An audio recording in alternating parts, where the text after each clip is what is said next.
कुर्ल्यातल्या mother डेअरीची जागा धारावी प्रकल्पासाठीच राज्य मंत्रिमंडळाच्या बैठकीमध्ये एक मोठा निर्णय झालाय।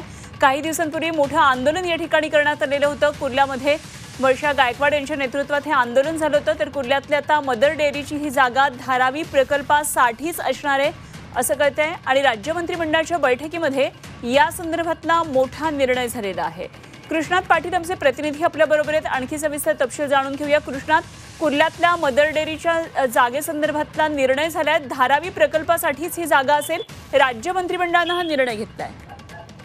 विधानसभा निवडणुकीच्या अगोदरपासून हा मुद्दा गाजत असताना दिसून येतोय आणि त्याचमुळे सत्ताधारी आमदार यांच्याकडून देखील यावेळी त्या ठिकाणी आंदोलन झालं होतं, विरोध झाला होता आणि धारावी पुनर्विकास प्रकल्पाला ही जागा देण्यास स्थानिकचे तिथले लोक आहेत, काँग्रेसच्या तिथल्या वर्षा गायकवाड खासदार आहेत, त्यांनी देखील विरोध केला होता, स्थानिकांनी विरोध केला होता। कारण कुर्ल्याची मदर डेअरीची जवळपास 8.5 एकरची जागा आहे आणि त्या ठिकाणी धारावीतल्या लोकांचं पुनर्वसन त्या ठिकाणी करायचं आहे। यासाठीची ही जागा देण्याचा प्रस्ताव जो आहे तो मागील वर्षीपासून सुरू होता, परंतु त्याला विरोध होत असल्यामुळे त्याला हा निर्णय घेण्यात आला नव्हता। परंतु आता मात्र आजच्या बैठकीमध्ये हा निर्णय झाल्याची माहिती सध्या मिळून येते। त्यामुळे जवळपास 8.5 एकर ही एकदम मोक्याची जागा, ही कुर्ल्यातील जागा आता धारावी पुनर्विकास प्रकल्पाला देण्याचा निर्णय झालेला आहे।